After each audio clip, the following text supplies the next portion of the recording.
I know it has been difficult and I know it may have been frustrating, but if we can all work together and do the right thing over the next few days, we will increase our chances of crushing the virus once again.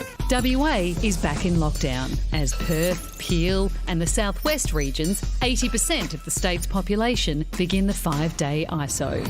So far, the only positive case is the security guard who worked at the Sheraton Four Points Hotel. The Premier confirming he has the more contagious UK strain. That's why we've taken the actions we have to crush it, to make sure it doesn't get a foothold in Western Australia. As we know, with a virus like this, there are no other solutions. I think it's quite clear that the people running hotel quarantine in Western Australia have dropped the ball. The man and his 3 housemates are now in hotel quarantine and their neighbours have been advised to get tested. They were my immediate neighbours and it was just scary. I just didn't expect it to be so close to home. Other states and territories have also been quick to impose various restrictions for travellers from the WA hotspots. And people will not be permitted to enter. We're directed into mandatory supervised quarantine. But we won't be closing our borders. Since the lockdown was announced, West Australians have started panic buying and swamping testing sites. About 45 minutes and we've probably moved about 20 metres. Yeah. So you have to be patient. So after a 10-month stretch with no community transmission, is WA prepared to handle this? Epidemiologist and public health specialist Tony Blakely joins us once more. Tony, it's fair to observe that we haven't actually seen WA's contact tracing system in action. They haven't had to confront a situation like this yet. So how much confidence do you have in their system? Well, they've had 10 months to prepare. They've had a lot of chance to learn. So I would assume that they're fairly much up to speed. Some of their staff would have been helping out in Victoria, for example, in New South Wales. But time will tell on that. We'll just have to wait and see over the next few days. Great news today, no new cases. Is that a great sign, or in the next few days could we see numbers going up? Yeah, it's a bit indeterminate. First of all, there were only 3,000 tests, and we're used to seeing 20 to 30,000 tests per day in New South Wales and Victoria, for example.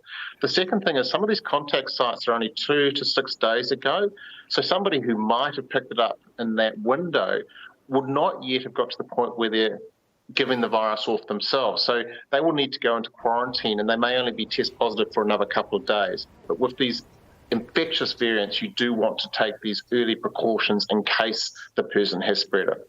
Tony, when are the states going to learn from each other? I mean, this guy, the security guard who caught COVID, was also working as an Uber driver. Why are we still letting that happen? Yeah, I think of this like a business with a complex process and the need for ongoing quality improvement. And we need to share those lessons across the state. So we know from the Victorian example of having people doing multiple jobs is not smart. So WA has done some things well. So when they had a person they took to hospital recently, about 4 weeks ago, and they had 3 breaches of protocol, they immediately said that. That's the sort of approach we want, where they're constantly learning. And today they've announced a new inquiry. But I think we need to be doing more than that. The fact that this has happened in WA with a member working at other places, a security guard, suggests that not all lessons have yet been learnt. Can we talk about borders?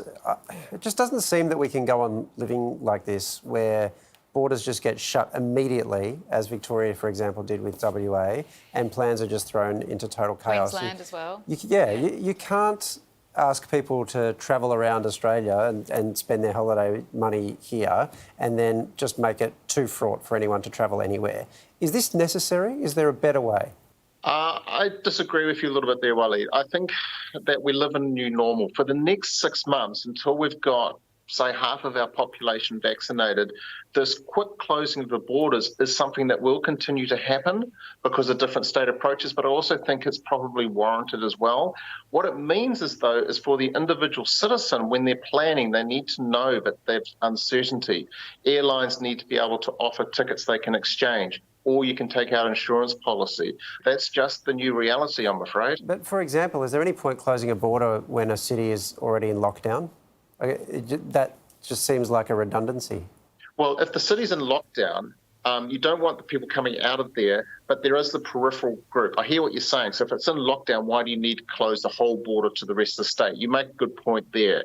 So if we come back to Victoria, I quite like their traffic light system, whereby a red light is for a part of, say, New South Wales or WA where the problem is. And if that's in lockdown, then there's sort of redundancy there, I guess is what you're saying.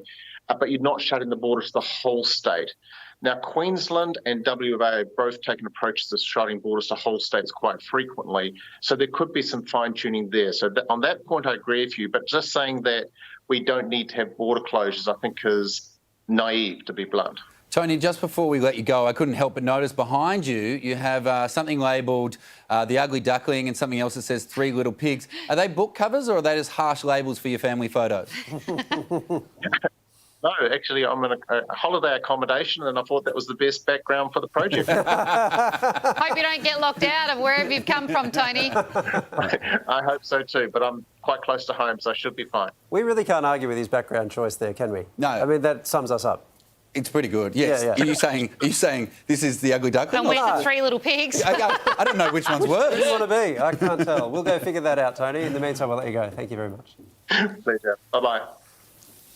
Well, let's hope it's short and swift and, you know, they can get on top of it and kids can get back to school because it came at such a tricky time. They're all heading off to school today and now they're at lockdown. But it's interesting speaking to friends and family over the last few months over there. They've been really worried about this happening because as I talk to them about social distancing and masks, they're like, none of that happens over here. So if a case did come, the chance of it spreading, I guess, is greater, especially a very contagious one, because none of those practices are being done. Yeah. Well, this comes at a really interesting time because they've got a state election coming up in the next few weeks. And Mark McGowan's obviously looked at the polling and sees that the polling is really much in favour of what he did originally in locking up WA. Will it hold when he's locking down his whole city of Perth, or will it blow back on him when the election comes around? I guess it depends what happens though with the cases.